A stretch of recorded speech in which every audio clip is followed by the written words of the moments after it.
just everything on it. Yeah. But a lot of people will be familiar with the Beech 18, you know, it's a very similar aeroplane, twin tails, similar wingspan. But this is, you know, very much, as you said, you know, the Learjet of its day. It is the way to get around. It's like turning up in a Ferrari 250 GTO when everyone else is there in Testarossas. Not taking anything away from people with Testarossas, but let's face it, the 250 GTO is a pretty classy machine. And so is a lot of people on that. Definitely more better. They only produced about 130 of them. Originally the Lockheed 10 was an airliner, and they thought that this was going to be more like a feeder airline, but it wasn't successful in that role. It was the corporate market. They didn't sell quite a few of them to the military, and it was the Dutch that operated a majority of them. And this aircraft, you know, built in 1936, it's exactly why it's so Art Deco, it's from that era.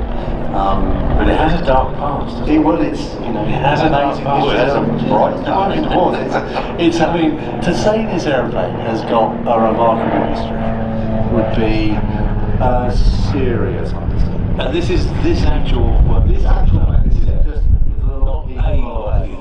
this is the aeroplane. Yeah, was the first ever spy plane. Yeah. It was used by Sidney as covertly mounted cameras in the bottom of the airplane, two removable panels. F-24 Fairchild cameras pointing at the bottom, and a couple of lighters pointing at the front. And then the cheaplet, he would take, pretend to be an airliner or you know, essentially charter the aeroplane out and fly trees around for Germany, over Germany, subtly pushing a button under his seat, taking photos of all these places. You know, often let the chap in the passenger seat have a bit of a pole himself. And let him fly. Oh, is that temple off? Oh, it's flying temple off. Let's go and have a look. And as the chap's wonderfully flying over Tempelhof right before the outbreak of war, you know, pushed the button underneath the seat, taking some photos. Wow. How long did he get away with this? Well, the whole time. Yeah, completely. Kesselring flew with him. Absolutely. I mean, it was the last aircraft, essentially, I think it was the day before the official outbreak of war, someone kind of gave him the nudge and said, go home, because it's getting a bit messy here. Tomorrow is probably not going to be a very good day. And it was the last aeroplane to leave German kind of airspace prior to the outbreak of war. And look, the photos it took were really, really important. It really helped. All over Germany, the Dutch coast, all the bases that he flew over. Yep. Just incredible to think that you could do that in that day, particularly with the paranoia that exists. Wow, that's right. Bold as brass. You know, for those of you that don't know what an F-24 camera is, which hopefully is most of you flying here, we'll carry one. It's huge. Yeah, think of it as the size of your average road cone. Yeah. I'm just looking at a road cone out the window there and going, yep, I reckon that's about the size of an F-24. Yeah. Maybe slightly shorter, but certainly a big square thing, and mounted underneath the passenger seats. But a very hard thing to hide, road cone.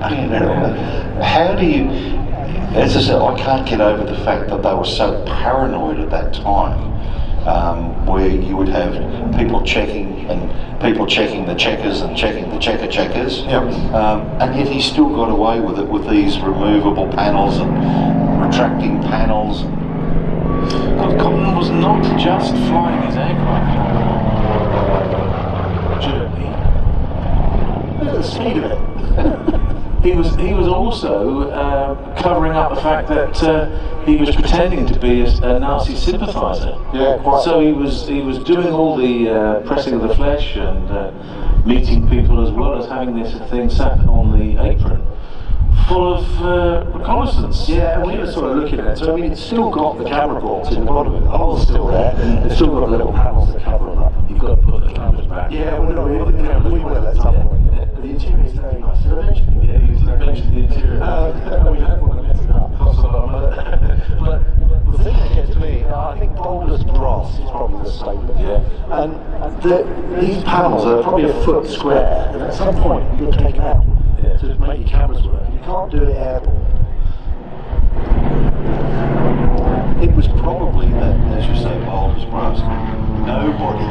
not stupid. No. You know, hands up. Yeah, no, you're very right. I think there's probably an assumption that it just wouldn't be happening. Well, it took him in on all levels, didn't he? Absolutely. But I mean, he was you know, when you read his book, which I must confess I have only read a very small amount of, and I did try and read it prior to the show, so I was forewarned and forearmed. But he is, I guess, what one would call in the day a cad and a bounder. Oh, absolutely. But only if you're German. There is, you know, I suppose, a trickle of truth in the fact that Ian Fleming might have used part of his character for James Bond, but there were a lot of other people in that same vein. But that sort of always smartly dressed pilot, everything. I mean, Sidney Cotton did an awful lot of stuff. He was the first, basically started photo-reconnaissance units after utilising this aeroplane in World War II. Inventor of the C-6 flying suit, which, you know, it used throughout World War II, I want to say, and you know, a very, you know, was a, you know, a finger in a lot of pie. He was an ideas man. Yeah, definitely. Look at this. I must say, John Corley, I've not actually seen this display. It's the first time I've seen this display. He's doing a lovely job of showing off all the elements. It's really excellent.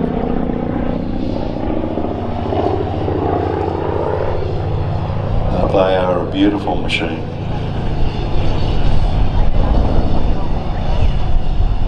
There was one that Doug Hamilton had in Australia, and it was actually the headquarters flight aircraft for the 1st Pursuit Group in Michigan, United States US Army Air Corps, and it was done up as a 5-seater only, highly polished again. It probably would have put Red Bull to shame, but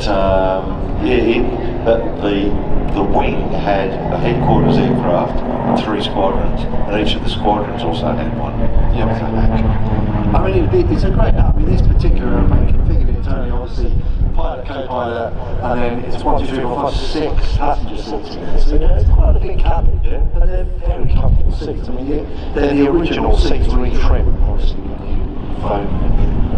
But very, very comfortable. Must have been polished table. Did you mention the interior?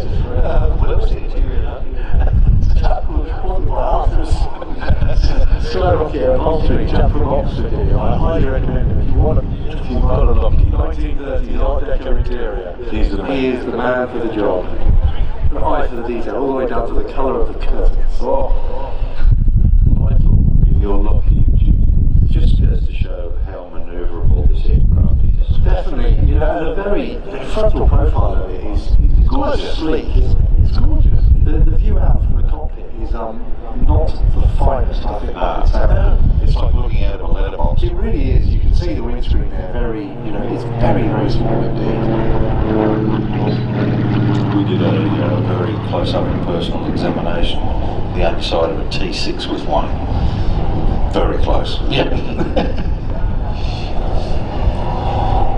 But it's like looking out of a letterbox slot. Yeah. Very restricted. And it's actually very tight in the cockpit. I don't think too long in the leg. Can't fly, very disappointing. But it actually, if I'm honest, it's the kind of thing you want to be a passenger in, really. Yes, your man will fly you. Yeah, exactly. Pop the oil, yes. Cork out, off we go. Jiggins will fly you to Temple off to take you. I shall talk about that later after the show. Because it wasn't just Temple, he flew over Libya and yeah, very, very well. Africa and Italy. The only reason he stopped using this particular airplane was he used to live at Heston, which is an old London airport, and unfortunately, I think it was a cluster mine or cluster bomb or something. Parachute bomb. Yeah, parachute bomb. It was dropped on the hangar and caused a hangar collapse. But the airplane miraculously, when you see it, there's a good picture of the inside its collapsed hangar, and It's hardly damaged. it's miraculous. It's sort of fallen over the rear fuselage.